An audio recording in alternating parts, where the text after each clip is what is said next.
Ashleigh. I'm Curtis. And together, we're Information Lane. So today you're going to get a little special episode about a little bit of insight of who we are. So if you want to know a little bit about Ashleigh and Curtis, Information Lane, and what we got going on and where we came from, tune in, buckle up.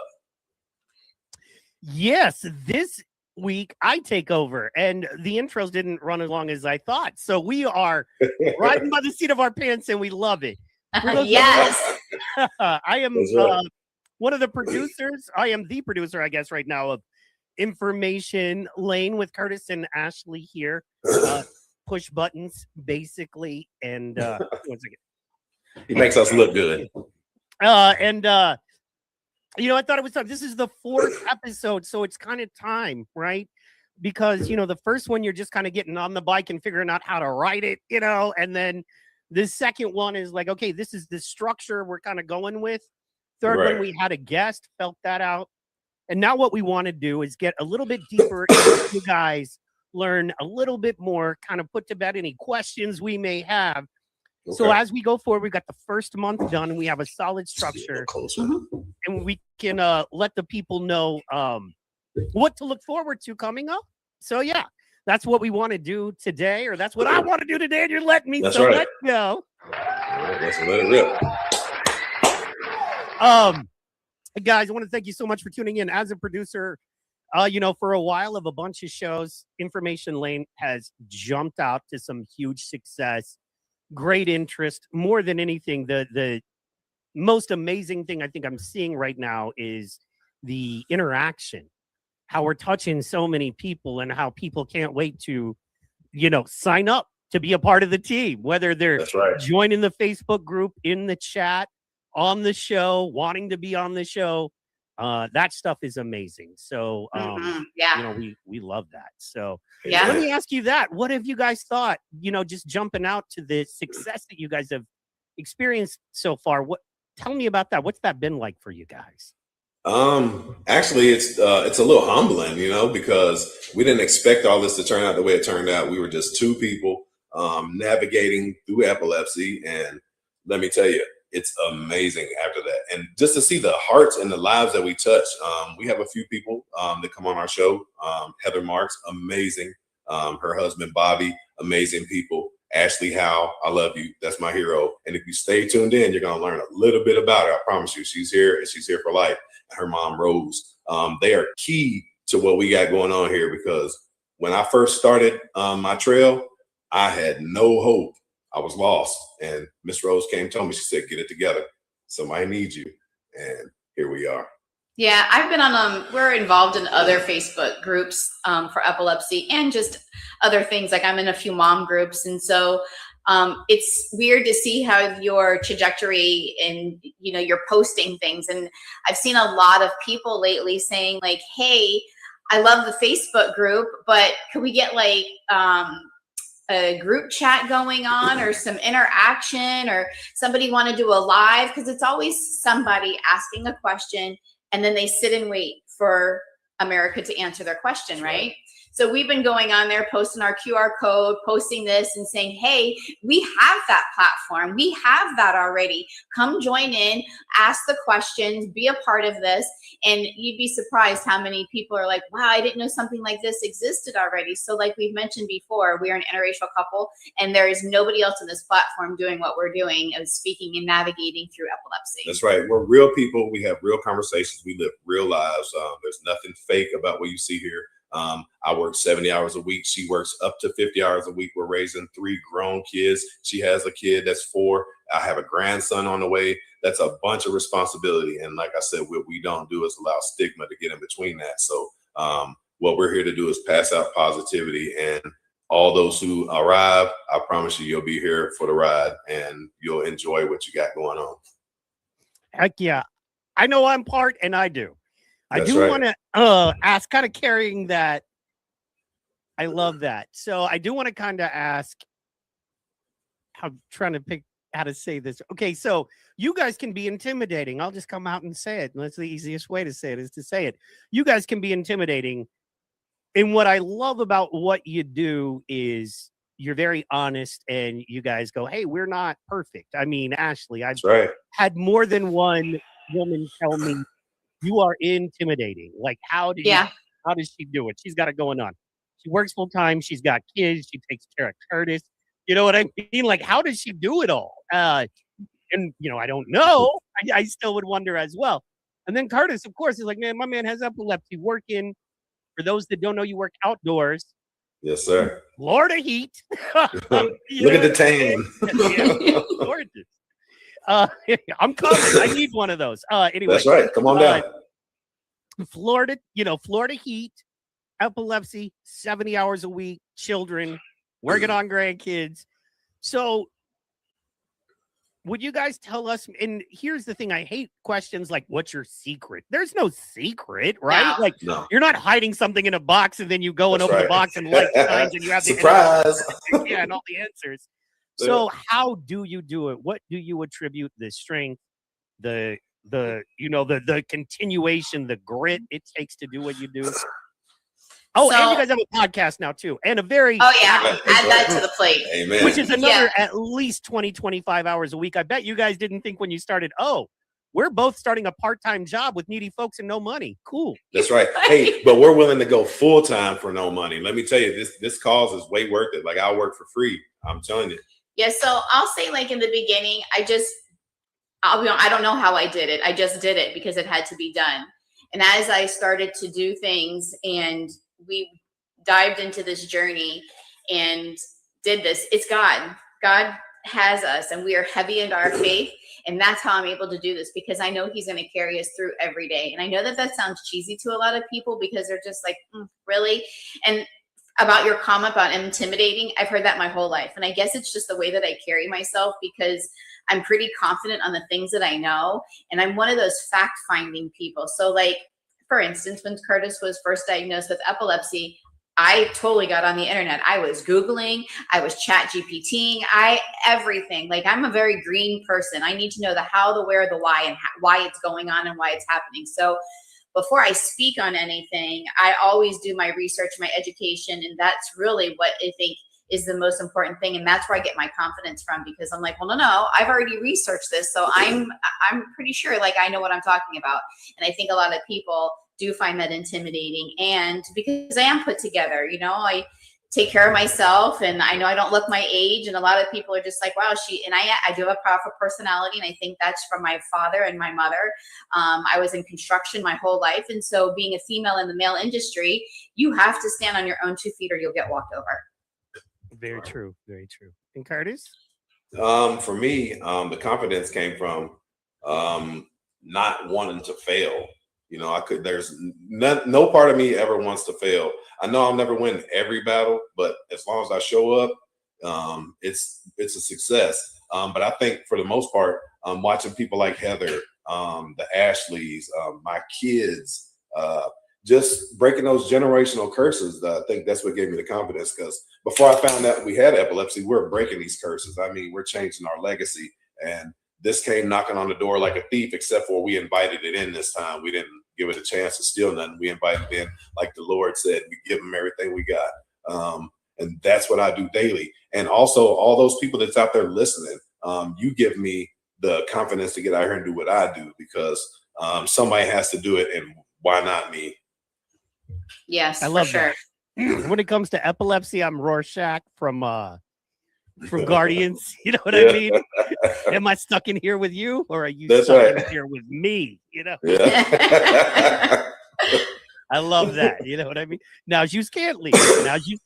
You know what I mean? Like, I love that we invited. Yeah, we said come in. We locked the door and said you ain't getting out until That's we. right. We built a bigger table. We didn't build no walls. We built a bigger table, and right now we're breaking down walls so we can extend this table. So if you want to see that, come on, we're knocking this wall down. Yeah.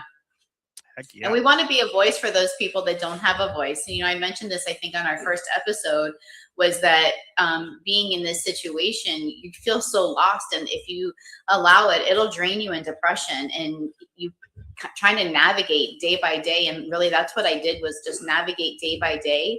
And so for me, it was empowering other people in my situation to give them the knowledge, like, hey, hold up. don't waste your time. This is all the research. This is what you need to know, because I don't want people to spend months and trying to figure things out. I mean, I know we all have to do our own research and stuff, but wouldn't it be easy to like come to Information Lane, your one-stop shop, and like find all the information that you're looking for? And if you can't find it, we will. And that's our mission. Like, the mission was put on our heart. And let me just say thank you, Anchor Church, Pastor Teresa, Pastor Sean, Austin, everybody from the Blakeney family are amazing. That helped me with my confidence also to find my faith. And let me just say, if you walk in Jesus' name, all things are possible. Absolutely. For sure. I love that faith is a strong part of, you know, what you guys do, what you're involved in. Was that from the beginning? Like, were you guys two Christian people involved in, like, say, church or community, you know, Christian activities, and then you met up? Or is that something I think you guys came to together? I think we were always in belief, but we never really went to church. You know, we've been through some bad experiences with churches, you know, because a lot of times Christians are the worst ones. They'll judge you faster than somebody on the street. But you have to find the right Christians, and those are the everyday Christians, the Monday through Sunday, which is the beginning of the week, all the way through Saturday. And those are the people that we're surrounded by now. So that kind of brought us back to the faith that we were in, and I think it's amazing. So I was born and let me ask real fast, what caused that? Like, what? How long were you two married or together? Well, and you guys said we're going to seek out a deeper spiritual connection to God. Well, we've been together 3 years. And I think in the beginning it was really rough. We were both toxic. And we had to find a way to become one. And I think church is what did it, because we learned to love ourselves before we could love one another.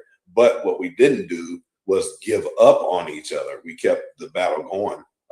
Some days were rougher than others, but you know, whose life isn't tough? It's how you take the hit and get back up is what really counts, you know? So even if you're out there going through something, you know, like, talk it out. Conflict can be settled with just a conversation, you know what I mean? And listen to understand, and don't listen to respond. Yeah. So when I was born, I was baptized Episcopalian, and I was raised Catholic. Both of my parents went to Catholic school. When I had my own child, I was like, no, I'm not doing this. And I became a Christian. My son went to Trinity Christian when he was 4 years old, and we kind of went from there. And then have been a Christian probably for 28 years now. I didn't go to church all the time. I went on those special holidays, you know, we call them Easter, Christmas, those types of things. So Curtis and I, when we got together 3 years ago, we started therapy. I would say about 8 months after we got together, we started therapy, because we were not going to church religiously. We knew that we needed to fix our toxic traits if we wanted this to work between the two of us. So we started therapy. And luckily, we found a therapist who was a Christian-based therapist. And so, not that she preached to us, but she did say, like, you know, brought things up about God and your faith, and if you keep God at the center, things like that. So it was a year to the date. We started therapy in April.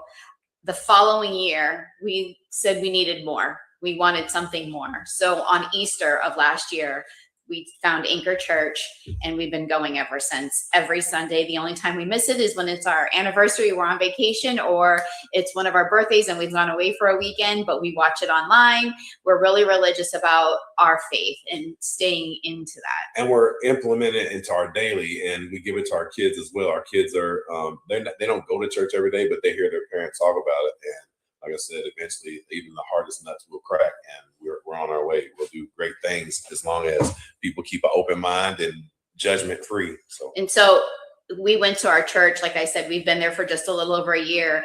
And this Easter, ironically, they started these cruise group through our churches, and we ran our first married crew group through our church. So it was called Anchored in Faith. And we had about 5 or 6 other couples that joined on a Friday night, because we had nothing else to do, right? So we added that to it, but that actually helped us more than we thought it was going to help. We thought we were helping the other people to talk about things, how and keep God in the center of your marriage and all of that. But it really truly helped us to communicate even more. Heck yeah. I love it when you do things for others, and you get a lot of benefit out of it too, especially Right. when it's just out of your heart and what you feel God is telling you to do and the path he's Yeah. leading you down. All of a sudden you're like, man, I didn't even care if I got anything out of this, but it's been so rewarding for me. You know, I just wanted to Right. try to help other folks. That's right. And I love we that. Say, if we just reach one person, it's success. Yeah, it fills our cup. Absolutely. So, and kind of going into that, you know, being a person who, you know, suffers from seizures myself, I feel like I can say this on a level a lot of people interviewing you may not be able to, and that is that I understand the role faith plays in epilepsy. I understand the role prayer and needing a relationship with God to make some kind of sense of some things. I completely understand that. So, because clearly you guys take it serious and you're strong in your faith and you love God and you love the experience with your Christian community, how has that played a role in the epilepsy with the seizures? Because, man, I know sometimes it's all I feel like I have is prayer and being able to talk to God. So, Yeah, so we had talk to me a nobody. little bit about that, if you would. Yeah, sure. We had nobody. And like Curtis mentioned, our church, when Curtis had his second seizure, I was in a church group with the wives of our community at church, and it was Praying Wives Club. And there was about 30 or 40 women in there. He had his second seizure, and I put that in my prayer group with them and said, Curtis had his second seizure. My pastor picked up the phone. Can I come over right now? I said, yes, please come over. I need somebody. And she came over. Curtis was laying in bed. You know, after you have a seizure, you're pretty much out of it for a few hours because you're so exhausted. It takes such a toll on your body. And she prayed over Curtis. She anointed him. She anointed the house. So we've really leaned into our community. And then she introduced us to the most two amazing people in this world, was Rose and Ashley. Go Ashley.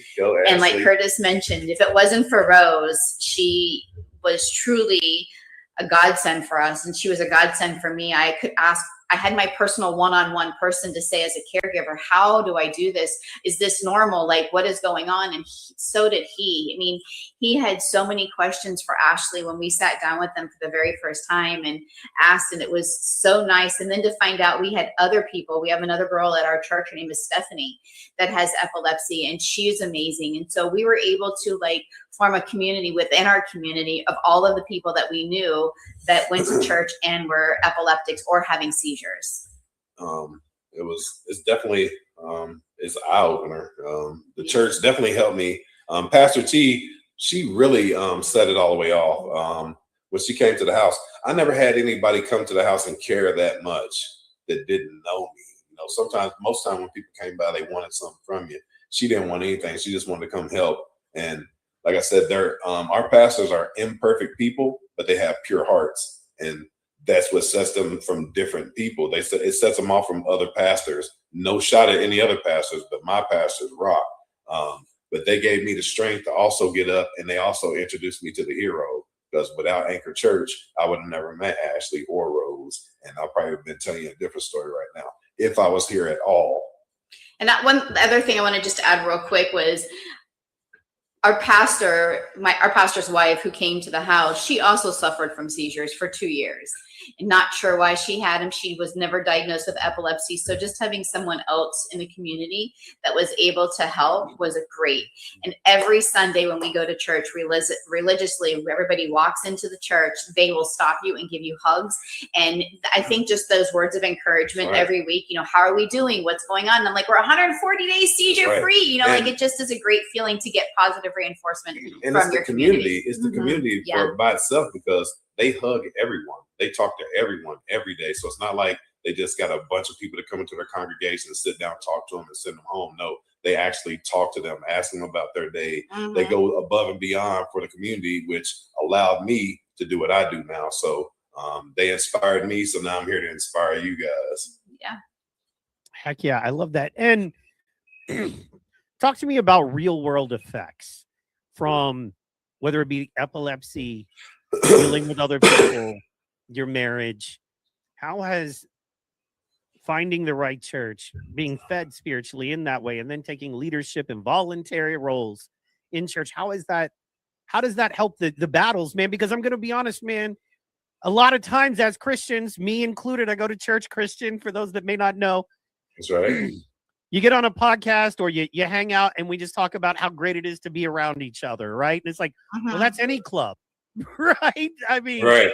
what I need is, when I'm going on hour 11 of a really rough day at work and I just found out some bad news I can't even think about dealing with right now. You know what I mean? Where does this come in real time? One of the biggest tragedies in life, man, is having the information and knowledge and not applying it. Right. I was listening to. Oh, sorry. Go ahead. I'm sorry. Go ahead. No, go ahead. Finish your question. I was going to say I was listening to someone the other day, a famous comedian, talk about his father was very intelligent and had like 2 degrees and could have been a doctor, but they grew up very poor because he had all the knowledge. He just had no ability to apply it.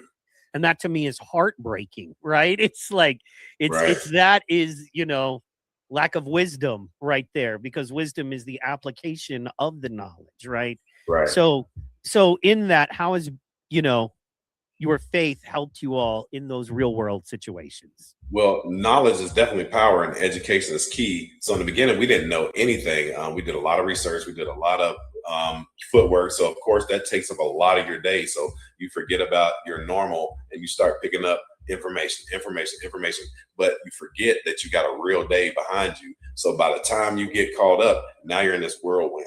And then I think that's where the depression part sits in, because you start thinking, oh, well, I can't get everything done. You start saying I can't instead of I can do what I can do today. People say, I can't do this today. I can't do that. I can't get it all done. Well, you're not supposed to do it all in one day. You got to break that thing up. I think that was our hardest part, was separating epilepsy from our marriage. And it was kind of a stress at the beginning for me, because I got tired of hearing epilepsy. I was like, man, I can't forget I got this, because everybody brings it up. Or he would say to me, if you ask me one more time how I'm feeling, I'm going to lose it. Like, stop asking me that. Right. And it's nothing. It's frustrating, because you're dealing with something that you have no knowledge about. But I think for us, it gives us power to help other people. And you're always going to hear me say it's never about me. It's never about us. It's about we. We're here to help everyone. Even if you don't want the help. If you don't want the help, we're still going to help you, regardless, because you can't stop us. Just going to keep putting that positivity out there. You got to accept it if you don't. But everyday life, you have to take the negative with the positive, just like you got to have the good with the bad. They equal each other out. It just depends on which one you decide to put the pressure behind. And we put our pressure behind the positivity. And I think too is that how to tie it into our faith is we lived our lives during the week, right? We go to church on Sundays, and we weren't just going to church. We were going to church, if you know what I mean. Like, we were worshiping, we were singing, and while we're standing there praising the Lord, we're saying our own prayers individually. And I know Curtis a lot of the times is, Lord, thank you for just getting me here today. Thank you for no seizures this week. Thank you for, all of these things, all these little blessings that most of us take for granted. It's the big wins that people celebrate. Hey, 1 year seizure free, but every day is seizure free is a blessing. Every second seizure free is the blessing. Every second. And so I think for tying it into our faith is that was a way for us to go and thank the Lord for the things that we had each week and the blessings that we were received, big or small. Right. And Curtis, still to this day, I'm going to give him 100% credit, was way more into his faith than I am. Mm-hmm. Like, when I'm nervous, I'm scared and all of the things, and he's working all these hours at night, and he's like, stop worrying, God's got us. Like, we're not going anywhere. I mean, if I'm gonna have a seizure, I'm gonna get back up and I'm gonna keep on moving. Like, it's okay. And so it was really a lot for me to try to digest that and understand, like, where is he pulling this strength from? Like, where is he getting that from? And so I just really had to dial into that. And he often gets words spoken over him, and I'm just like, what does that sound like? I'm almost envious of him having that connection with God where he's hearing these words and stuff. And like, it's really powerful. And I think it helps me and it helps him. So when we go to church, our cup is full. And also what we were doing is we were taking what we learned on Sunday and applying it to our everyday and passing on to the people at work. When they're having bad days, you talk to them about Jesus Christ and how his day was way worse than any day you'll ever go through. Yeah. And a lot of people ask me questions too, and I say, well, if you look at my hats tell a story. Like right now, I'm wearing a heat hat, but it's not just a heat hat. It shows that my soul is on fire and I'm protected by Jesus. So anything I go through, I'm going to get through. That's true. But my hat, if you look, it says Buc-ee's. It's not just a Buc-ee's hat. Cleanest bathrooms in the area. Got the best pralines on the planet. It's got a buck and a ease. You know what I mean? Because after you buck, you got to kick back. That's right. You know We need everybody out there to comment their best or favorite thing from Buc-ee's, please. Because I'm telling you what, we got a lot of conversation going on over here. The brisket is good, and please, no avocado ranch on the chicken burrito. No. And if we keep talking about Buc-ee's, they're gonna have to sponsor us. Okay. Seriously. Let's go, Buc-ee's. But and something you said I kind of want to get back to is, words spoken over you. What is that, right? For the lay person who may not know what like a word spoken over you is, what is that? I can't really explain it. I can tell you how I felt about it. I pray and I pray and I pray for God to show me the way. And most of the time it happens is when you're in the most peaceful situation. But the last time it happened, it was in the midst of a little bit of chaos. The first one was obedience.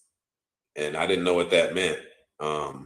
So I was like, And then a couple of weeks after that, our pastor had a sermon about obedience. And then as I was eating at the table, I heard faith. And I told my wife, I said, hey, I just got another word. It's faith. No. Effort. Effort. Effort. Well, faith, effort, and obedience. Those are the three words that have been spoken.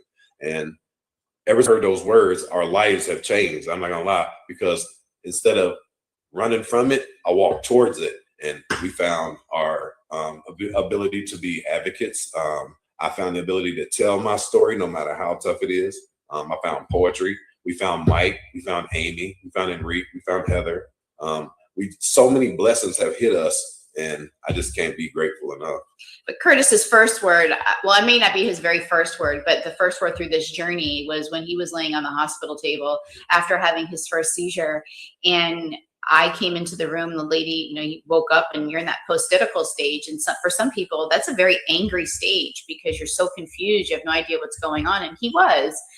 And if I'm being honest and vulnerable, he was very distraught when he had first woke up. He had no idea what was going on. And I'll let her finish is because 4 hours, I lost 4 hours of my day that day. And I woke up, I was like somewhere strange. So I was like, what really happened? And, he was confused and not sure what was going on. So when I saw him and I could barely even get the words out of my mouth, he was like, I saw the light. And I was like, what light? And he's like, I saw a light. It was really bright. And he goes, and I heard a word. I heard God. I heard him. And I was like, And I'm thinking, you just had a seizure. So you're just a little, confused right now. And he's like, no, I heard clear as day him say to me, I'm not ready for you yet. And ever since, it was so powerful. And ever since then, it's just been like a true testimony to show the strength that Curtis has had by all of these blessings, the poetry that he has, and he's been posting online like crazy. And we get so much feedback from that and just all of the other things. And then his recent ones, obedience and effort. I just think all of that stuff ties in somehow. We don't know quite yet, but we're just walking that path. And well, I don't need to know. I'm just going to be, here goes one of those words. You got to be faithful. You got to just believe. I don't need to know what's going in front of me because I don't know if tomorrow I'll be here, but I'll know it's right now. And right now we're just going to be the best we can be the best for you guys, be vulnerable, honest. And if that's what you look for, then we're the right people. Amen. And I think it's important. Faith is one of those words that I think it's so important that we lay out. I mean, the actual and literal definition is right there for us, but it is the evidence of things hoped for and the substance of things not seen. And all that means is that you can't see, feel, or touch faith, but you can see, feel, touch the results of faith. That's right. And I think that is, I think that's the most powerful thing at all. Clearly, the results of your faith are here, and we can see them, and they are inarguable.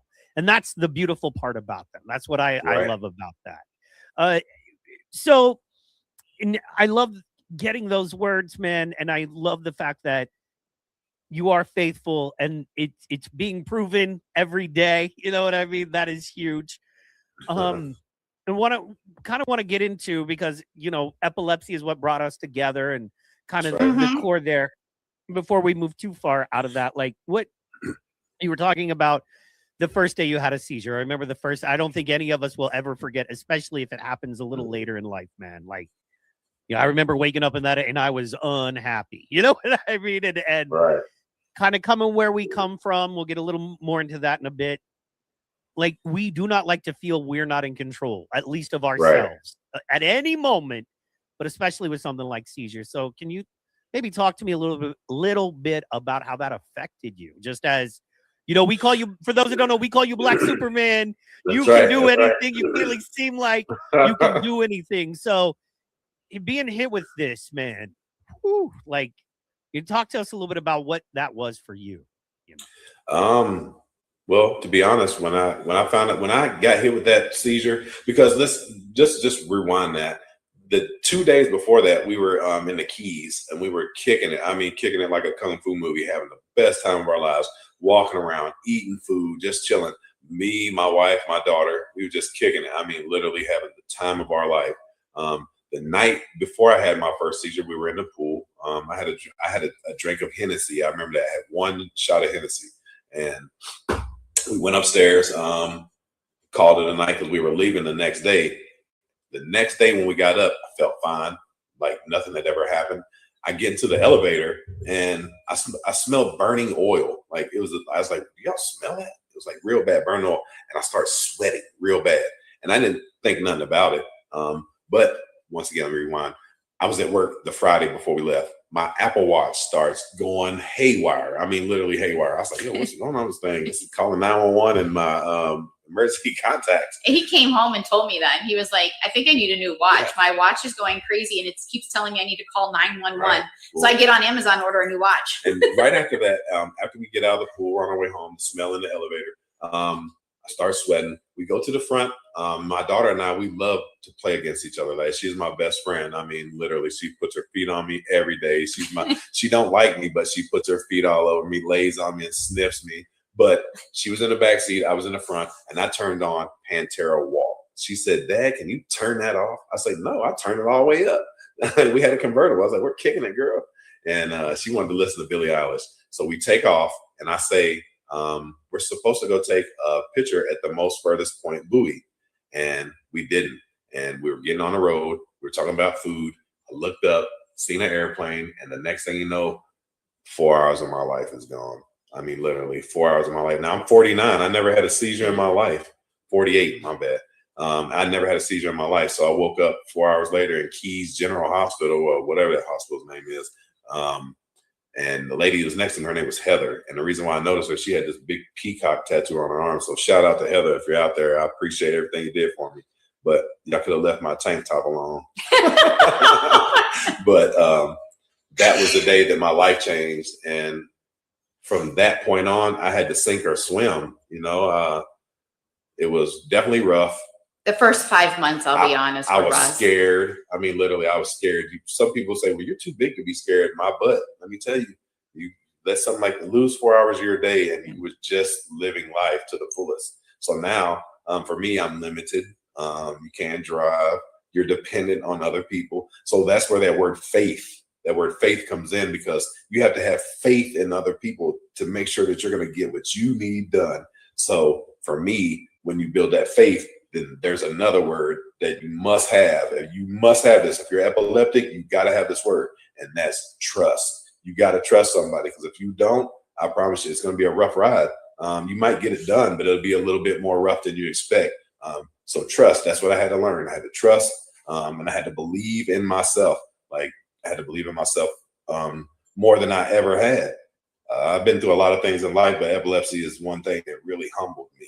And it made me a better person, father, husband, advocate, and just all around better pillar in my community. So, heck yeah.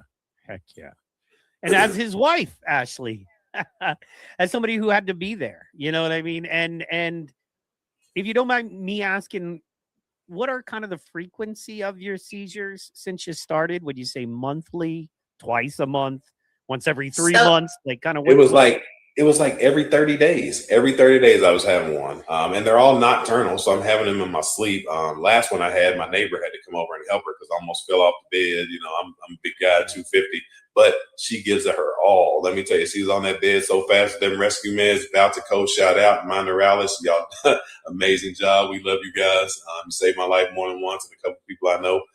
But it's rough. And Curtis's first seizure was September 1st. And it was not a nocturnal one. It was a grand mal seizure as I was driving. And I thought he was having a heat stroke. So honestly, and because we're very Christian people and religious, it looked like an exorcism. I'm not going to lie. And so when Curtis came out of it, he asked me, he asked everybody in the hospital, what just happened? What's going on? He's like, you had a seizure, sir. And they're like, stop lying. He's like, there's no way I had a seizure. Yeah. And so we came home, and then me being the proactive person that I did, I got on the computer. I reached out to my neurologist and I said, I know he's going to ask for an MRI. Let's make you an MRI appointment. Like, I did all of these things. We made an appointment with our primary care doctor to get the prescriptions, to get all of the things to line up, because I didn't want to go to a doctor and then be like, well, we got to do some more testing. No, I want to go and you're going to give me some answers. And that was part of being an advocate for my husband. His second seizure was September 19th, and that was his very first nocturnal seizure. I think that was probably the most scariest thing for Curtis, because to know that you go to bed, and I'm sure you two can talk about this, but going to bed and thinking everything is okay, and then realizing you had a seizure in your sleep and thinking, holy cow, like I could have died, like I could have not woken up. And that was really Curtis's biggest fear, is what if I go to sleep and I just don't wake up? And as his wife, I have to be there for him and support him in those feelings and emotions. And they're very raw, like very, very raw. Right. To think that you're going to go to bed and never wake up again. I mean, not very many people face that challenge. And so those that do understand what I'm talking about. Yeah. Curtis's second seizure was on October 20th. And I was not home for that. But as his wife, because he's my person, I was at work and Curtis had a schedule, and he would text me anywhere between 10 and 11:30, because that's when he got up. And I didn't get a text message. And I had gone to my boss and said, listen, I need to go home at lunchtime. And either I'm coming back and everything's going to be fine, or I'm going to be home because my husband had a seizure. I didn't hear from him. I flew into the door when I got home at lunchtime, and he was laying in the bed, shivering, shaking. And those are all his post-itical signs. So I believe that he had a seizure. He doesn't remember much that day. That other confusion part triggers that he had a seizure. Curtis's fourth seizure was in November. We came back from our anniversary cruise, and I had two that day. He had two that day. He had started to fall asleep in the car on the way back, and our neighbor picked us up, and I had seen him, falling asleep, and he was like twitching and stuff. And it wasn't a full-blown nocturnal or anything, but I gently rubbed on his arm, was like, hey. And he looked up, he was confused. I knew right on his face he was in the midst of the beginning stages of having a seizure, and we were able to stop it for the most part. He got home. We had a friend's Thanksgiving thing that we were going to go to. I could see it in his face, and he spoke to me and he said, I don't feel right. I feel like I don't feel right. Something's off. And he's like, I'm just going to lay down for a minute. And he did. And he laid down, and then he had his very first focal impaired awareness seizure. So he didn't have the tonic-clonic, but he started like chewing on his tongue. And I went over to him and grabbed his face, and I was like, what are you chewing on? And scratched my whole face up. He wasn't coherent to what I was saying. And then he started like pulling and picking at his clothes. And so I knew something was wrong. Grabbed the rescue meds, gave it to him. The ambulance came. He had a full-on conversation with them, didn't remember nothing. And then I will have and then we were good for 69 days. And then January 30th was Curtis's last seizure that he had, and that was a nocturnal seizure as well. Oh my God. So we actually just went and did blood work today to check his lamictal levels to make sure that we're on the right path to preventing as those seizures for the future time. We know more of them. So a couple things there. One, when you said you felt like he was in the beginning stages of one and you guys stopped it, how did you do that? So I gently woke him up. So I read a lot of stuff, and they say like if When you have the auras, when you have your aura, you can come out of it, but it takes a little bit of help. Yeah. It don't guarantee that the seizure is not going to happen, but it delays it a bit. So I took my nails, and if you ever have somebody else do it to you, don't do it to yourself, because it's not the same sensation. It's like when you're brushing your hair, you don't feel every time you pull a knot out. And when you go to the beauty parlor and they're brushing your hair, you're like, ah, same type of thing. So I took my nails and I scratched him on his arms, like to get his brain to trigger something or to stop triggering. And I did, and I was scratching and rubbing on his arms, and I was squeezing his arm forcefully to try to trigger something, and it did, and it woke him up.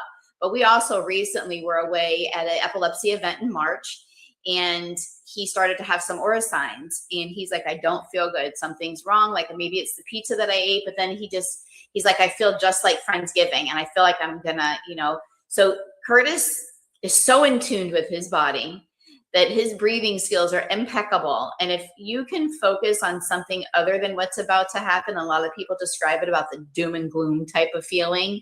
If you can get your brain to think of absolutely nothing or something else, Curtis has been able to stop it so that he does not go into a full tonic colonic and just has the aura. It's mind over matter, really. You gotta, it's a lot of focus. It don't happen every time, so don't think you could just think about it and it's gonna go away. I don't mean that by far, so I have to lift it. That's not how it happens. Foolproof. And everyone Right. is different. I think we should say, Right. no matter what you say, no matter what I say, as folks who, have seizures, suffer from these kinds of things, epilepsy, everybody is different. What works for me may not work for you. That's right. Correct. What works for you for a little while may never work for me. Right. Vice versa. It just this is such a individual specific situation that affects everybody so differently that That's I kind of right. want to just put that out there to everyone that come to Information Lane and talk. One of the great things about Information Lane is that we are not going to hammer, this is the way to fix it. We're going to say, this That's right. works for me at this time, but Yeah. we're all learning and growing. But maybe this is some information that you can carry with you when you go That's to your right. neurologist. You talk Right. to your significant, that can help. Or the yeah. person in your community that's going through it that don't get the same information that you get. You know what I mean? So Yeah. it always, awareness starts at home, and once you pass the word out, if you're going through something, you talk about it. That's when it becomes relevant. If you keep it in, it's not relevant. Once you speak it into words, then now you got a plan. You got to start somewhere. Let's start somewhere. Absolutely. I agreed. And you were talking about, I guess you're saying through breathing and focus, you feel like it gives you the best opportunity if you feel auras through specific breathing and focus. It gives you the best opportunity to maybe prevent it that does. from happening. For me, it's like the oxygen. Like you got to learn to control your breathing. And like the doctor will tell you, when you're doing your blood pressure, a lot of people get high blood pressures when they do those tests because they're breathing. Like you're supposed to do deep breaths. It's a belly breath. You got to fill your stomach up and let it out through your nose, in through your mouth to your belly swells, out through your nose, and then you can relax and calm yourself. That's right. Yeah. Roll your neck. Yeah. Get that blood flow going from the neck. Yeah. If there's any knots in your neck, try to work those out. Get that blood flow going up. Right. You know what I mean? I'm going to send you the TENS machine. We got a couple of TENS machines. You put that thing on there. Oh, man. It's like heaven sent. And like you said before, Mike, I just want to touch on this real quick. You're right. What worked for Curtis with breathing may not work for somebody else. They may not have that opportunity to do that. But what I also encourage a lot of people to do is talk to your doctor about a rescue med. We were told by a different doctor that rescue meds are only for people with cluster seizures. And that's not true. That's not true.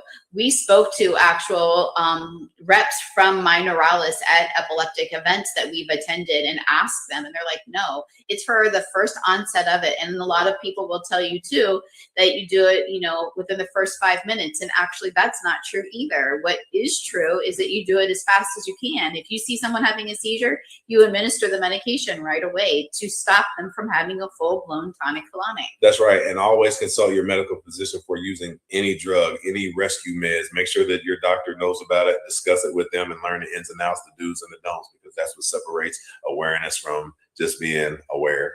Right. And Curtis doesn't have any other lining issues. So as far as what works for him, someone else may have like Parkinson's or have diabetes or some other type of thing. So we're like, the breathing may not work for them. Well, I learned that breathing helps anxiety, and a lot of that Yes. comes with epilepsy. You have anxiety, and if you breathe properly, your body, it works different, because your body is mostly, you got oxygen to breathe, you know what I mean? Oxygen for your blood to pump. So you got to breathe. And just learn to relax. I'm not saying that everybody should do what I do, but find something that you hold peace in, something that fills your heart the most, and go there. Yeah. They can never take it from you because it's a memory. Find that memory and go there, and that's your spot. And when you find your spot, you'll know, because you'll be able to be in the room and not be in the room. It's a peaceful feeling. Absolutely. We called it zenning out, but I love that. That's right. I know exactly what Woosah. you're talking about. Yeah, man. Deciding that you're going to control how you feel internally from yourself versus letting all of the things around you determine how you're feeling right now.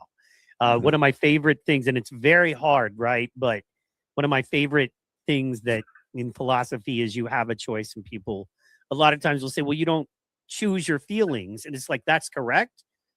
That is correct. How you initially feel, you really don't control, but the behavior, right? And a lot of times you can control the feeling because first you put it through a filter of thought, right? Of, okay, I'm going to be mad hearing this information because of my idea of myself and what I am wanting right now. And this information stops that cold, right? It forces my brain or life in a different scenario. And now I'm like really unhappy and out of control, possibly. Whereas it's like, okay, I get this information, and instead of choosing any reaction or to be mad or hurt, I stop and I wait and I think about this information, what it means to me. And then I move forward with whatever emotion I've chosen. So that's awesome. And that's almost impossible to do. But I love that idea. And I love the idea of being in that place. And I know we can't always do that. And of course, major tragedies and things you're not going to, but just the normal little things that'll eat at you and make you angry, that you could go, you know what, man, if I would have just taken 5 minutes before I called that dude or whatever, for me, I'll say for me, Hey, well, that happened to me. 5 minutes. Yeah. That happened to me yesterday. I had made a barbershop appointment. Usually when I'm home, I'll walk. But instead, this is something between Ashley and I. She never likes me to walk anywhere. She's like, well, I just make it for later and I'll do it. Well, I'll take you. And all right, so I play the ball game. And of course, I missed my appointment, So if I would have walked, I would have got there. So as an epileptic, that's one of those things, like you got to wait on a ride. It's nothing she did wrong. I'm just always punctual. I love to be on time. And to miss an appointment was a little rough. It wasn't her fault, of course, but if I would have had it, the barber was running behind. But if I'd have had my appointment when I usually keep it and walk, I would have made it. So that's the compromise you got to make. And then it's little things, but for me, that's the highlight of my week besides our podcast. You know what I mean? I love you guys in church. So all I really got is the barbershop. Shout out to my barber. Well, and for me, it's like you mentioned, the Florida sun. So I'm thinking, why walk when I can take you if you just make it for a couple of hours later when I get home from work? And it's me being the caregiver, we're not really the wife, wanting to take care of him to make sure that all of his needs are met as well. I know that a lot of people struggle with that independence and not driving with epilepsy. So like, not that I feel selfish, but it's a feeling that I have. I really can't like put my pin on it, but it's if I can take him and I'm willing to take him, let me take you. You know, we talked about this once before about making the lunches and stuff. But for me, it was, I just would rather take him knowing that he gets there safe. And in my mind, because the devil works in me sometimes, I think, well, what if he just drops and falls and has a seizure along his walk? Like, what do I say? Who's God's got me. So like I just you'll what if yourself into like absolute misery, and you can't necessarily always do that. And I like, this is interesting because I go through this too. And I think it's like, if I may, Curtis, to try to like talk from your point of view, and when I'm wrong, just tell me to shut up. But like, no, we're on the same page.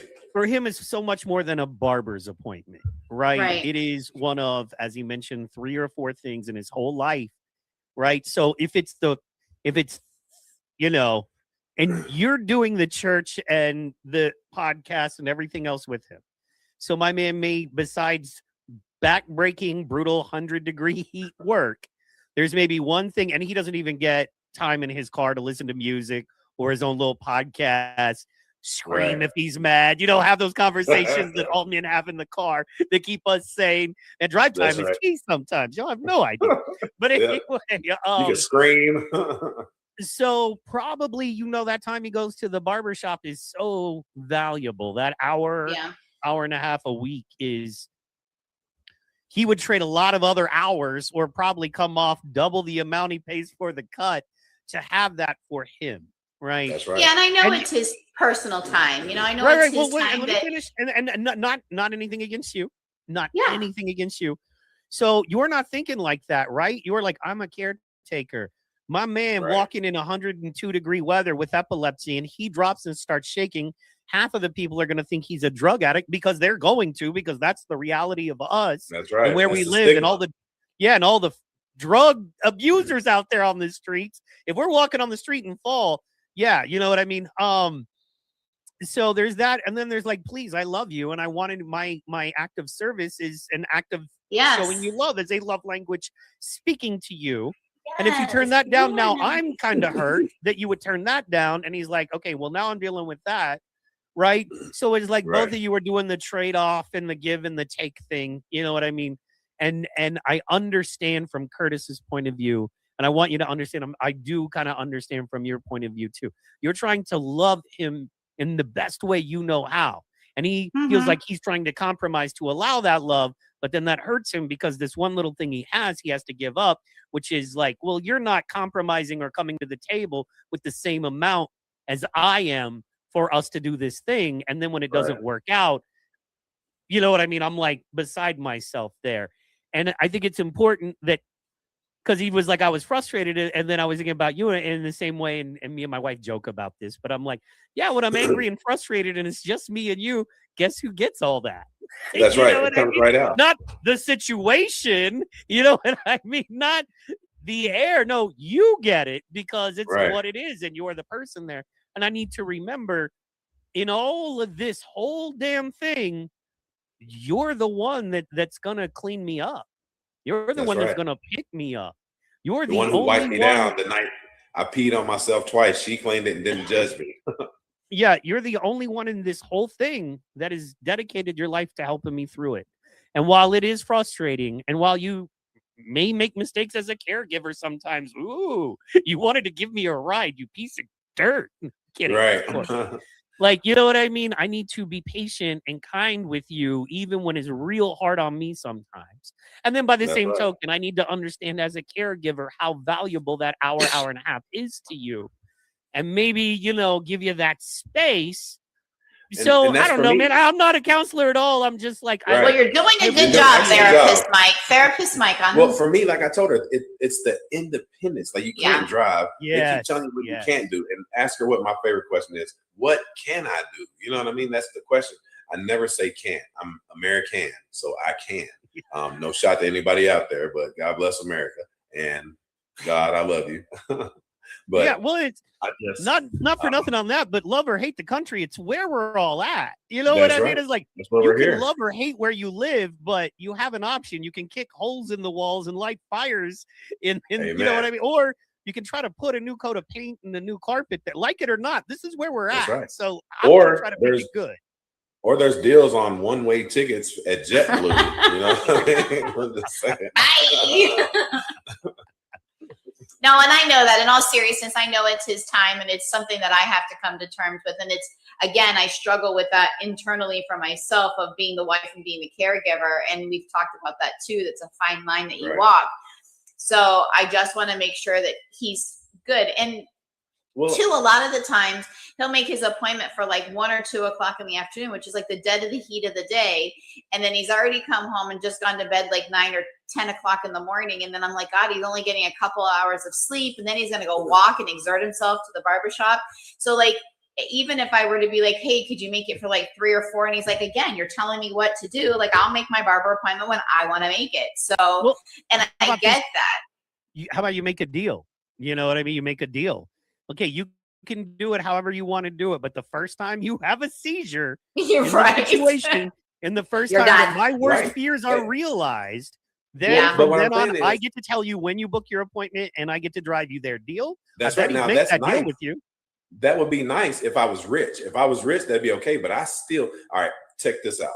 I can go to work and work 70 hours and walk 7 miles a day, but I can't walk a third of a mile to the barbershop because it's hot. Come on now. Where's the sense? Hey man, I'd make a deal. Just make the deal. Just make the deal. I'll let her take. If it makes her feel better, I do it. You know, even if it's against what I want to do, she's my wife, so ultimately she's got to be happy. Happy house, happy spouse. You know, so I love that. I know you do. So does my wife. Thanks, Amy. He's gotten a lot better at it. Happy me, happy world. Of course, yes, I love that. Yeah, he's gotten a lot better at it. I'll be honest. I mean, we're honestly, we're not even a year into this, and we're still navigating. So, but you heard what she said. A year into this, and we are kicking tail for you folks out there. I just want to let you know, all this comes from passion and heart, and we are killing it daily. And let me tell you, I hope you guys are loving it, accepting it, and please lean into it because that's what we're doing it for. We're not doing it for us. We're doing it for you guys and us. So, yeah, I mean, it just, like I said, we're barely even a year into this. September will be our 1 year that we've been dealing with this, and it's not going anywhere. It's staying here for life. I mean, Curtis may never have another seizure again, praise the Lord, but as long as we know he has epilepsy, I'm always going to be the caregiver wife. Right. And even if I have a seizure, I'm still going to get on here and spread positivity because that's what my mission is. God didn't say you got to spread positivity only if you're seizure free. He said, I give you these seizures so you spread positivity and let's get it. Either way, right? Either you heal me and I will spread my testimony, or this will be something I experience. And like Paul said, God said, my grace is sufficient for thee, and I will go and I will find those who are suffering with me, and I will lift them up. That's either way. That's what we're doing. This is what we're doing. I love that. And in speaking to that, that's something that I wanted to talk to you about, Ashleigh, is that whole, it is so tough because no matter how much we love, our love is imperfect, right? No matter best of intentions, no matter how hard we try, especially as caretakers, because your love is under a microscope, right? You have a suffering person who is struggling with a condition that really challenges who they are to the core of themselves, right? Not like, and this is no offense, I understand, but if it's diabetes, it's like, okay, well, we got to change our diets, It's not, well, no, you can't drive now. And if you walk too far and it's too hot, you could possibly die, and I'm going to freak out. Yeah, and watch out. You can't stay in shape because you can't work out. Got to put a bunch of, man. You got to put a bunch of pillows around your bed at night. You know what I mean? So, you know what I mean? If you were to roll over and fall off, you hit pillows and not the floor. Which I've done that a time or two. You'll learn. Yeah, definitely. We've tried doing that because when he had one, I was freaked out. I bought a body pillow and we laid it. And he was really like, "What is this?" Kicks him out of the way. I do in the morning. I like them, man. But that's just, everybody's got their thing. You know what I mean? I got a cold pillow. That thing stays cold all day. I love it. It's addictive mine. But yeah, so because all of our loves are imperfect, because we're just human, and because, like, what I was trying to think about was the idea of heartbreak, for lack of a better way to say it. And that is, like, as a caretaker, you deal with heartbreak. And you deal with heartbreak on a level of, I'm not doing it right with this person, and that hurts because I'm trying really hard, right? And then you deal with the deeper heartbreak of, oh, and then I've got to see them suffer through the thing I'm trying to take care of them so they don't suffer through. Even though, once again, none of this is your fault, none of this is on you, but you have to deal with this heartbreak. And it's something I wanted you to maybe share with others and share with Curtis here about what that is and how you deal with it, because I think it's important that we know. That's right. So we made it almost a whole show with no tears, and you had to bring this question up. Well, I don't know. I said a few back there. So. It is hard, and it's hard when, so epileptic patients with side effects of medication go through mood swings, right? So that's one of the things. Yes. No. Never. We never go through mood swings. I can't believe you're saying that right now. I'm kidding. Never. And then one of the other things too that will contribute to a mood swing is lack of sleep. Epileptic patients need more sleep than the typical person. I can run on 5 hours of sleep. Curtis needs a full 8 hours. Now, does he get a full 8 hours? On the weekends, but during the week, as his friend, seldom. Yeah, I don't know about in the last 2 weeks. No. Yeah, no, definitely not. So, and when he's running on fumes, like he's been the last few days, and he lashes out and he says things, it's hurtful. I'm not gonna lie, it's hurtful. However, because I know my husband has epilepsy, I give him grace. And I know that he's just having a bad day. And the reason that I know that is because the majority of our days are good. And so when he's having those bad days and he's lashing out, like he was a little short-tempered yesterday, and a lot of times he doesn't recognize it right away. And I don't want to bring it up because it's going to cause a fight, and I'm not trying to cause a fight. And because I then seem like I'm insensitive, or he's like, well, you're making this about you. And, so. It was all over the barbershop. Like I said, if I'd have walked earlier, I'd have had my beard done. She'd tell me to wait. I wait, then I don't get my beard done. So I was wrong for that. But I'm always punctual. So I'm always on time. So when I tell her, as my wife, she knows that's how I feel, then she would know what I'm going through. But I can't expect her to know because she's not a crystal ball. She can't read my mind. It's my idea to tell her. I have to tell her what's wrong, and we don't. We didn't yesterday, but we're still learning. Here we go. So, he got to his appointment on time. He had to wait, but like his point is that if I was able to go earlier, he wouldn't have a barbershop full of people after work, and I would have been able to get my stuff done first thing in the afternoon, and I would have been done with everything. So I understand that, and I get it. But sometimes the things that he says, they are hurtful, and they are, because it's like, well, if you're my person, why are you talking to me like this? But I think that's just from the lack of sleep. It's part of the mood swing from epilepsy and just dealing with all of that. So I have learned to walk away, breathe, and then come back, because I know it's not a personal attack. And sometimes if I feel like it, I will gently ask, hey, what's going on? Like, what's the problem here? And sometimes he'll respond with an honest answer. And sometimes he'll be like, I'm fine, or just leave me alone. Yeah.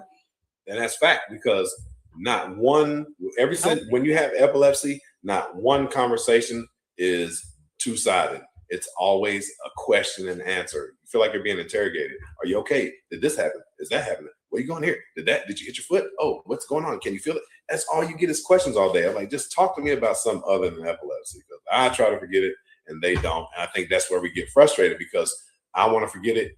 Caregivers don't want to forget it. They want to make sure that you're good all the time. And like I tell her, I said, if I'm not good, I promise you, I'll tell you. But what I don't do is a million questions. Like, I don't like a million. And because I want to know everything, so I ask all of those things. And sometimes he'll make a weird noise. Like, for instance, in the very beginning, God forbid. I sneezed one day. She said, are you okay? I'm like, oh, yeah. God forbid he does a stretch. And before epilepsy, when he stretched, he would just stretch like the rest of America. But after epilepsy, I felt like it was a bit theatrical. It was, because I was comfortable in my own skin. You know what I mean? When I yawned at first, I stigma yawned. I just yawned to let people know that I was tired, but I didn't show them how tired I was. But now that I yawn, you know how sleepy I am. And so I was just like, oh my God, are you okay? And sometimes the roar would come out, that same like roar at the beginning of a seizure when people make that noise. And I would jump, and I was on edge all the time. And so I would ask him, are you okay? And he was like, if I'm not okay, like seriously, you'll be the first person to know. Literally, because I'm right next to you. So for me, well, I was going to say, and that's another like opportunity, right? Like a couple of things you said there. One, I've got to work on the whole. We get frustrated with our ladies when we try to kind of express our frustration, and then you guys get upset. We feel like, why are you making this about you and how you feel? Yes. Because I'm not trying to I need you to hear me.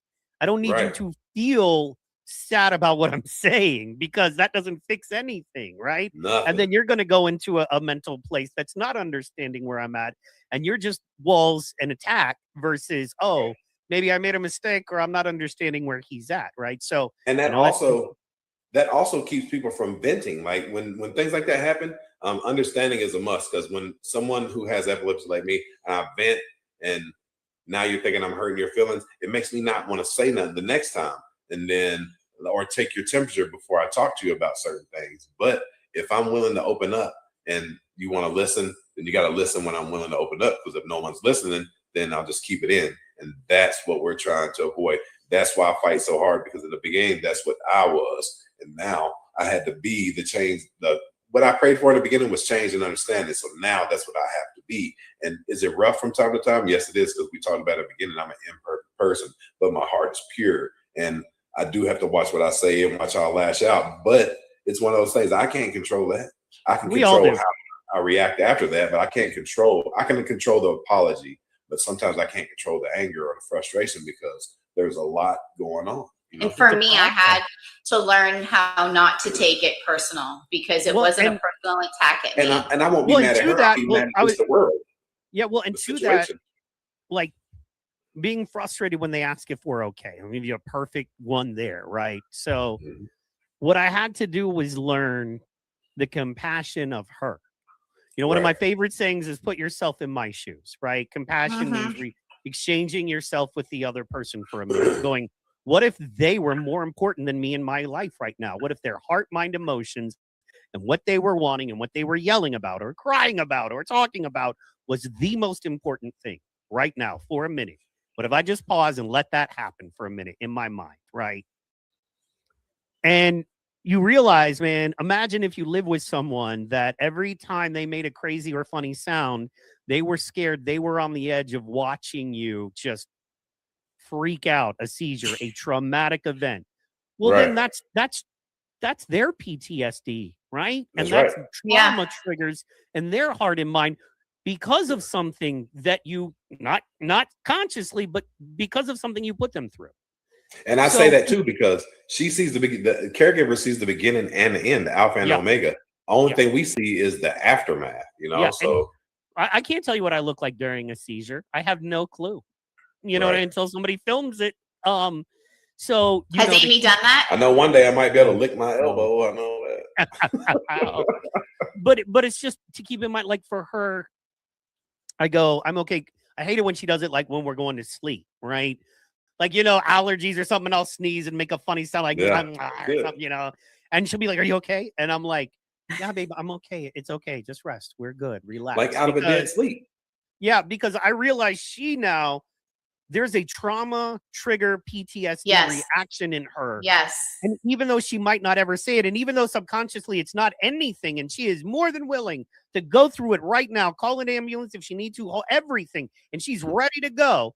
And it's like, well, you're just, and she'd be like, no, never. But in the back of her mind, there's about to be trauma again. The man I love more than anything in the world is about to go through something horrid that could kill him. And I am going to be the only one witnessing this and to help him. Right? Yeah. In the back of her mind, that's triggering. So are you okay? She's preparing for all that subconsciously. Adrenaline is being released. You know what I mean? Yeah. Cortisol. Anxiety. Yeah. And so like instead of like being frustrated with her, which I was for a while, I mean, like, God, I get it. Gee, what's wrong with you? You know what I mean? Same here. Yeah, like, Same how about here. before you talk, you pay attention? Do I look like Write I'm about them to have a things seizure? down. I need a sneeze. And it's like, well, she can't help that. If that's her subconscious brain, the same part of your brain that when you hear, you know, when you see an elephant at the zoo, there's a tiny bit of fear, even though you know you're completely Right. safe, because a million years ago, that elephant would have trampled our family, so we had to run from it. That same part of her brain is being triggered, laying next to us, trying to get her sleep because she's got a whole life tomorrow, and she's got to Right. work, and she's got to take care of kids, and she's got a human body to take care of too, and a life.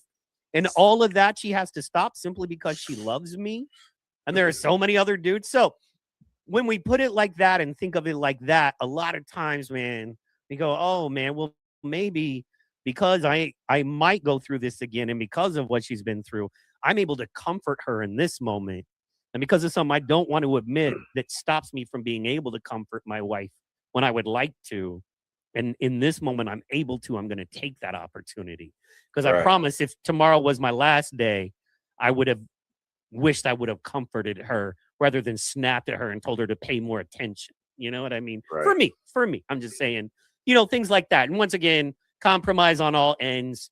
You know what I mean? I'm just, you know, and I'm not perfect either, but, you know, just stuff like that. We usually don't argue over much. And like I said, ever since Epilepsy, we don't argue over. We have disagreements like on what we're going to eat or what movie we're going to watch, things like that, but or what mall we're going to. But we don't really. I gave up on that a long time ago. Yeah, we compromise. Wherever she wants to go, I go. Oh yeah, no, I was just talking specifically of epilepsy. Just we get frustrated with our caretakers, and I try to tell everyone. I understand they can be frustrating and they don't understand where we're at. And sometimes we give them the most. And sometimes we feel like they deserve it, you know. Right. But there are times we can go. But for now, in this moment, I give them the short version. I don't give them the long version no more. I summarize it. See, in the beginning, I was giving them everything. So what I did is I condensed all the information, kept it important, and just give it to them right now, all at once. Like, this is how I'm feeling. I woke up weird. Did you eat? Yes, I did. But like, you're right, Mike, because Curtis has had 2 nocturnal seizures. So any little noise in the middle of the night, I'm like, it immediately triggers my brain, you know, and it triggers me to be on guard, and immediately my body goes in that fight or flight mode because I feel like something's about to happen. And he'll be like, I'm just rolling over. She was like that before epilepsy, though. She was like that before epilepsy. And I'll tell you what, I don't see how she does it. Like, she'll be snoring, and then the TV's on, and she'll be like, did you see the Shark Tank? Like, how do you know what Mr. Wonderful's talking about, bro? You're just snoring. But that's how she is. She's definitely up. And like, I feel bad because she's, like you said, she's missing out on sleep and things like that. I tell her, go get you some rest, lay down, don't worry about it. Like, for instance, last night, after we did the Friday night feeds, he was sitting on the couch watching wrestling, which is what he does. And I was UFC isn't on, or Moonshiners, just get that out there. I was exhausted, tired. So I went to go lay down, took a shower, laid down, and I must have woke up like every 30 minutes or every hour on the hour. And I went out there to check on him because he fell asleep on the couch. And I'm out there twice rubbing his leg at like 2:00 in the morning. And I'm knowing that we have to get up at 8:15 to go do blood work, thinking you need to get some rest and you're working on 3 hours of sleep. So like, my caregiver is like in overdrive, right? So I'm trying to get him to come to bed. Like, you need to, and again, I don't want to be his mother and tell him like, you need to get in bed right now. Like, it's bedtime. That's not what it is. And he's like, really? I'm fine. I just was waiting for this stupid commercial to be over. I just was resting my eyes. So I'm just like, okay, but not for nothing, but you know, and I don't mean to speak out of class, but you know, my wife sometimes motivates me to come to bed, if you know what I'm saying. You know what I'm saying? Hey, she motivates me too. But a lot of times she wants me to get in the bed so she can take her foot and rub it up and down my leg. Are we dropping all the secrets? Like, what is this? It's like this. It's called paintbrush. She goes like this the whole time with her foot. Well, see, my wife tried to. I'm like, you can't do that with. It's soothing for me. It's let me tell you. Last time she did, she got this toenail. Boy, oh my god! Okay, just stop. She stabbed me right in the leg with that thing. I was like, oh god. Then we are down to cuddle, like tight cuddle. Yes, you know what I mean. That whole petting me like I'm a cat. That the pet I tell her that. I said, "Are you petty?" She said, "No, I'm showing you love, honey." Yes, but it's sometimes it's hard to keep the caregiver and wife thing into perspective, and it is PTSD for me because I witnessed my husband. He's only been home when he's ever had his seizures. Thankfully, he's never been out and about, endangered in a car, other than the first time, nor driving ever. He's always been home, and I've always been here, and I'm thankful that God has put me there every single time because I can protect my husband best to my ability. Now, it is a PTSD feeling, and for a very long time, after the second seizure, I'm going to be honest with you. I didn't sleep probably for 30 days. He would fall asleep and I was like this. Well, I didn't know I was asleep. I'd stay up. I was scared to go to sleep. I was like, oh man. She's like, you need to get some rest. I was like, no, I'm good. He would roll over and look at me and he's like, are you staring at me? And I was like, yeah, I am. He's like, you're a creeper. Like, just go to bed. Like, just go to bed. And I was just like, well, you need to get some rest, knowing that one of his triggers was sleep deprivation. And stress. So I definitely had it really rough in the beginning. Now we're in a smooth breeze right now because we're like 150-ish days seizure free. So almost driver's license ready. I've been able to sleep like through the nights and stuff. I mean, Curtis works at nights, and so like when I wake up, I'll sometimes text him if I have to use the restroom or whatever. But most of the times I can sleep through the night now, and if little things don't trigger me, I feel like my PTSD has kind of fallen into a slumber so that I can try to learn how to deal with those things. So I'm not always on, the only time that I think it triggers me is that one of his first signs of having a seizure is the sweatiness. He starts to break out in a hot sweat. And that's how it was the first time. He told you he was all sweaty and everything. So wet sweat. Now. Yeah, like dripping wet from the gym sweat. So like if he's laying in bed and I go to paintbrush and I feel it's wet over there, I immediately jump up. I'm like, are you okay? Or, and he's like, will you stop waking me up? I'm fine. I've come to find out though, and this is not to cut you off, is when I have those sweats, it's because I found something in my dream that was like a deja vu, almost like you've lived it before. And then I wake up sweating, or if I've heard something before, then I wake up sweating. I don't know why that is. I'm going to talk to my neurologist, but I wonder what's causing that. Anybody out there that knows that, chime in, let me know, because that's weird. Like I'll see something that I did in the past, and when I wake up, I'm soaked. So I don't know. And I've asked that question on other platforms, and people have said, oh, the sweatiness is a side effect of the medication. Not for Curtis. He's been sweating probably years before we even knew he had epilepsy. He would wake up before he even had his first seizure and he would be sweaty. So again, it could just have been he never had a breakthrough seizure to surface, and he was having those auras this whole time. But as epileptic caregivers out there, we give you guys nothing but love. I know sometimes we're a little overwhelming, something to deal with, but we're nervous. Every one of them scared. If you say you're not, you're telling stories to yourself. But all the thing we can do is be man or woman enough to apologize and learn from your mistakes, because they didn't ask to be in this situation either. So we got to give them some grace, and also give yourself grace.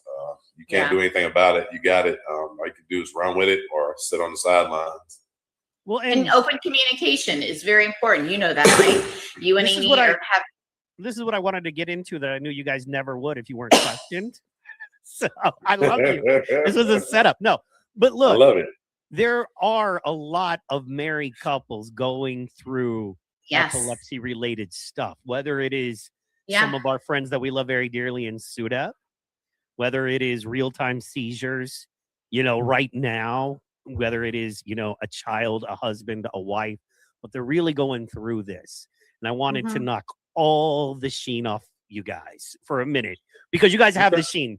You guys are so darn likable. Like everybody loves you, and they should. You're wonderful people, and we love everybody back.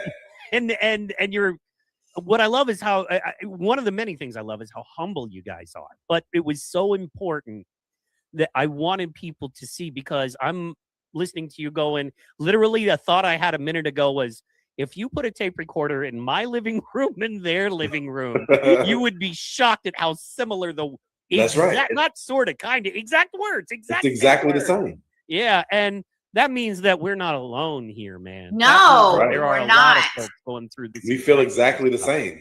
And I think just us, by us getting on this camera and telling people I peed myself, I think it's going to break somebody out of that shell, because that's what it takes. You cannot be embarrassed of the situation that you're in. You did not ask for that situation. You did not ask for seizures, and everything that comes with a seizure, you have to accept. Embrace. And that's one of those things. And embarrassment, you have to get out of that. There's something, an embarrassing moment is when you get down on your knee and you say, "Will you marry me?" And she says no. Now that's embarrassing. To have a seizure, that's not so embarrassing. You know what I mean? You gotta. I wouldn't know. I never had that happen. So anyway, they all said yes. It's just getting them to go away. But anyway, I'm kidding. Hey, I only went fishing once. Now I got the one now, trophy fish. Clearly, you know what I mean? Caught me a marlin. Brought to you by Martin Ellis. The gold standards at apple juice. In the glass bottle. The little round little apples. You know what I'm saying? But it's also one of the most inspiring things is seeing super couple be human. Seeing that, hey, sometimes due to epilepsy and medication and frustration and exhaustion, I am very frustrated, and I am not the man I could be sometimes. I am not always just super and just the best and totally flawless. I have issues sometimes, and I could be a little more patient and a little more long suffering in my situation with my wife. And to hear the wife say, you know what, sometimes I'm a little controlling, or in my quest to be perfect as somebody who loves and caretakes, I make real mistakes that that I could fix too. And like, people need to hear that, because we're making the same mistakes, right? And not in a bad way, and not that we're bad people. We're just trying really hard to do our best. And the beautiful thing about it is people who love each other and love God that are in the situations we're in. If we're making similar mistakes, it means we're trying. It means we're doing it right. It means we're on the path, man. And I would rather be in league with you guys, making similar mistakes, working on the solutions, loving each other, loving God, supporting the community, right? Than not talking about it, doing worse things, not building, not helping others, not showing people who Curtis and Ashleigh really are. We didn't even get into, I figured we'd go 1:30. And I'll ask this last, but I didn't really get to get into it. It's so off topic now. Let's do it. I really wanted to ask about when you got together in the beginning as an interracial couple. What did you face there? But that seems so small now compared to everything else. That was an earlier question I didn't get to because we got deep so quick. But we can do it because I got judged. Like, they judged me big time, boy. They thought I was a drug dealer. They thought I was everything because I dressed nice, had jewelry, had a gold tooth. I was a drug dealer, not knowing that I was very well educated and came from good stock. You know what I mean? So. Yeah. Well, and you're here too. You got the OG look. If I saw you on the street, I'd be like, "What's up, OG? How you doing, OG?" Yeah, and that's what the kids call me. They call me OG, and that's the thing. I call everybody G. I'm like, "Yo, what's up, G?" And they call me OG, and that just carries over from a long time ago. I was a young kid doing that, and then this old man called me G one day. He said, "Here, come here, G." I said, "What does that G stand for?" He said, "Little Gangster," and OG stands for Old Gangster, so original gangster. But gangster's a lifestyle, not an act. Yeah. We've But been banging on epilepsy. I'll say, like, for me, the only really person that judged us was my dad, and my dad learned to love and accept Curtis before he passed away. My mom is very open. My mom was raised in the Bahamas, so she's very cultural. We didn't have that judgmental type thing. I would say maybe a little bit from some family members, but not nearly where it was a restraint between the two of us. We'd already made the commitment to each other when we had started dating very soon into our relationship.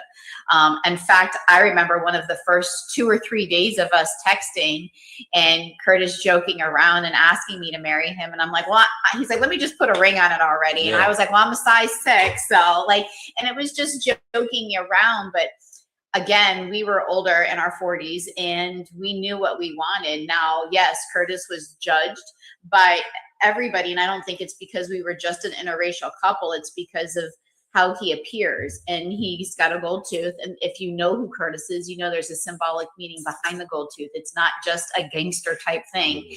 It's a gold tooth, and it's a meaning because it's something that his mother gave him. She had her jewelry melted, and because his mother's gone now, it's the only thing left that he has from his mom. He's covered in tattoos, back, legs, arms, the whole everything. He's black. He's 6'2". He's 200 plus pounds. So he is intimidating to some people. And it's like, what do you see in this guy? I see his heart. I'll tell you what turned me on the first time. I'm going to keep it PG. It's the accent. Curtis doesn't realize how country he sounds.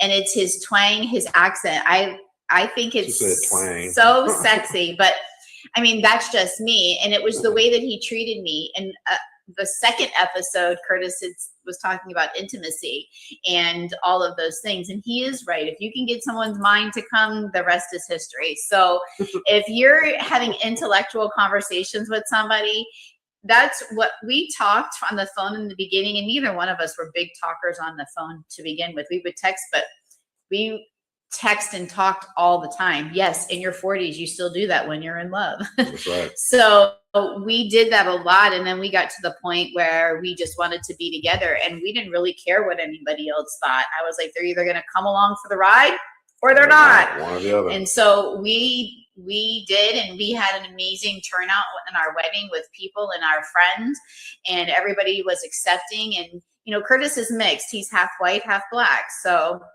and not that that was even a thing for me either. It's like, oh, he's half white, so I can be with him.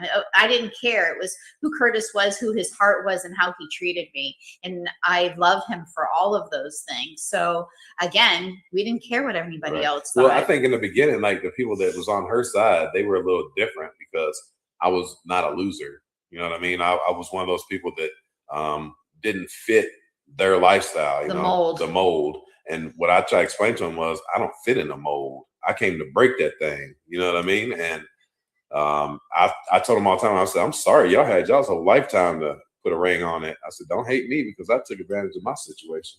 You know what I mean? And got my wife. Exactly. But it just, it was rough at first, especially being black. And her dad was the main one who I really wanted to reach into. But I'm going to read you this message. Go here real quick before we get off here. Yeah, my dad was raised Catholic, and he was bullied and beat up by some black fellows when he was in high school. Well, so this is where he got a nasty taste in his mouth, and that's how racism starts. And I want to send a shout out to Gail also. Gail gave me a ring. Let me tell you, I love skulls. That's my favorite thing. Stepmom. She gave me a ring, and she also gave me a belt buckle, and I hold those things dear to my heart. Even though I didn't get to speak to him, I could feel his presence with those things because that's who he was. But this was from Alan Merklin. I reached out to him a couple times, never got any responses. And then one day, I mean, literally one day right after we got married, he sends me this text message, and I'm gonna read it to you. It says, "Hello, Curtis, this is Mr. Merklin. I was surprised to see you reach out to me and text me because that's who I am. Even though you don't like me, I'm still gonna reach out and talk to you because if I don't show you who I am, you'll never know." He said, Ashley is my firstborn. She is a great woman, but she gave me a heart attack. He said, we've been through things in our life that was troubled, but I always watch over her. He said, I hope you're happy with the marriage. In order to keep your marriage sound, you must keep your communication open, discuss everything, and do not go to bed mad at each other. That will give you a good relationship. He said, I've been with my wife over 30 years. We have an open relationship and we talk about everything. I wish you the best of luck. And the reason why I didn't come to your wedding is I have a lot of medical problems. Plus, I'm in a wheelchair. Thank you for reaching out. Love you, Mr. Merklin. My dad was an amputee, and it was hard for him to travel. And our wedding was here locally. My dad lived in Sarasota. So he was with us in spirit, though, and he hadn't passed away yet. So obviously, because he sent Curtis the message, my dad passed away a year ago this past January. Well, that just goes to show, like, when people judge a book by their cover, you never know until you open it up and read it. And I think when he started reading who I was and judged me off my character and not my color, I think he realized that I was the one. Yeah, truly. And that was the only really judgment that we had going into this. So we've, outside of that, have had some really positive feedback. And truthfully, for me, anybody else, I don't really care what they think. As long as her dad and mom like me, that's all that matters. I don't care about no cousins, aunts, uncles, any of that. Yeah, man. like we were saying, 12% of the population does not need societal approval to move forward. That's right. And Well, let me just that- tell you though, meeting her, Betty, Mark, my favorite people, Corey, Collis, love you guys. It's like my uncle. They live in North Carolina, and they Sneeze look Ferry. over Evan, our son who's in the military. So that's a blessing too, because he's so close to family. That's right. Heck yeah. All right. So as we round the corner, guys, tell the people what you got going on, where they can find you, when they can find you. So this is Information Lane. You can find us every Monday night here, or you can find us on our social media. We have an Instagram account, and it's Information Lane. You can subscribe to our YouTube and Rumble account at Information Lane. And if you're a Facebooker, you can find us on Epilepsy Awareness SFL for South Florida. That's how you can find me. I'm Ashleigh Lane. This I'm is Curtis. Lane, and he's going to take us out with a prayer. Amen. Can I please have everybody take their hats off wherever you're at? Heavenly Father, bless our mission as we spread hope, awareness, and understanding. Give us strength to break stigma, courage to speak truth, and hearts filled with compassion for those who need it most. Lord, protect our team, guide our steps, and let every life we touch know that they are not alone. Open doors for meaningful conversations and to help us be a light for families searching for hope. May our efforts bring education, healing, and encouragement to wherever they reach and wherever this mission leads us. And that's in Jesus' name we pray. Amen. Amen. Amen. All right.